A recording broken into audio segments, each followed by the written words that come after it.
હે ગાઈસ, જય શ્રી કૃષ્ણ, જય સ્વામિનારાયણ, જય માતાજી.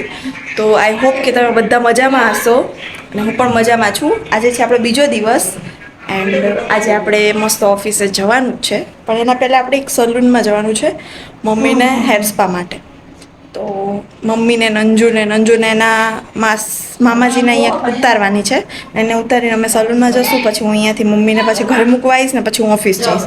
એટલે આજે થોડુંક રહેવાનું છે. બસ બધા રેડી થઈ ગયા છીએ. સવાર મસ્ત ઉત્તપમનો નાસ્તો કરી લીધો બધાએ અને હવે અમે બધા જઈએ એક્ટિવા લઈને.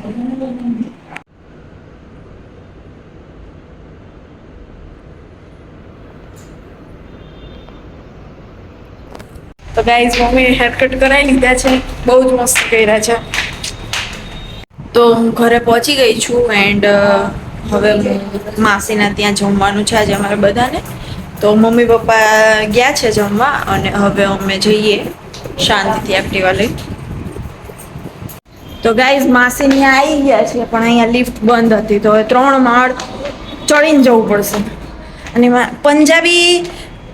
પંજાબી ખાશું ને એટલું તો એને પચી જશે. જોકે એને અમે પાણીપુરી ખાઈને આવ્યા છીએ એટલે સોરી, તમને બતાવવું ભૂલી ગઈ પાણીપુરીનું. તો અમે માસી ત્યાં પહોંચી ગયા છીએ અને માસી અત્યારે પુલાવ વઘારે છે મસ્ત. આજે છે પુલાવ એન્ડ પંજાબી, હે ને? અમને ખબર પડી જ જાય. ચલો ફટાફટ બનાવો, પછી અમે ખાઈ લઈએ. તો ખાવાનું કામ હે. હા, જો ગાઈસ, પનીર લાવ્યા હતા, પણ આઈને માનું એ ચાખ્યું પનીર. એક્સપાયરી ડેટ છે. એક્સપાયરી ડેટ તો ઠીક, પણ ખાટું લાગે પનીર. એટલે હવે અમે દુકાનવાળાને ખવડાવવા જઈએ પનીર. ફાઇનલી પૈસા પાછા આવી ગયા છે અને વાટકો ખાલી લઈને આવ્યા છીએ અહીંયા જ નાખીને. હવે અમૂલ પાર્લરે જઈને લઈ આવી. કેવી લાગે છે જો ખાલી વાટકો લઈને ચાલતા. તો ગાઈઝ, અમે પહોંચી ગયા છીએ ફ્લેટે પાછા. હવે અમે જમીશું, એવું કરશું. ગાઈઝ, માસીએ છે ને આ પુલાવ એન્ડ પંજાબી શાક એમના ને પાડોશીને અહીંયા દેવા મોકલીશ મને. હવે આ 3જા માળે છે, એમને બીજા માળે છે દેવા જવાનું. તો લિફ્ટ બી બંધ છે, જઈશ દેવા.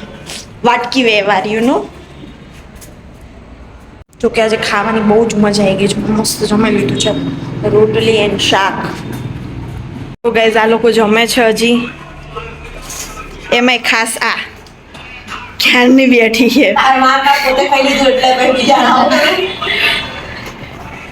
અને ઓલીને તો એક માર પપ્પા. તો છે ને આજે અમારો સિસ્ટર્સ ડે સેકન્ડ અને આજે પણ રખડપટ્ટી ઓન ગોઈંગ. આજ લાસ્ટ દિવસ. આજે લાસ્ટ ડે છે. જોકે આમ થોડુંક એમ થાય છે કે મારી બેન જતી રહેશે બિચારી.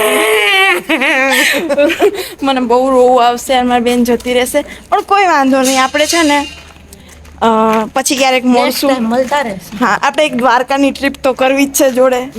એકદમ સોલો ટ્રીપ, એટલે અમે 3 બહેનો જ, બીજું કોઈ જ નહીં. એટલે મળીએ.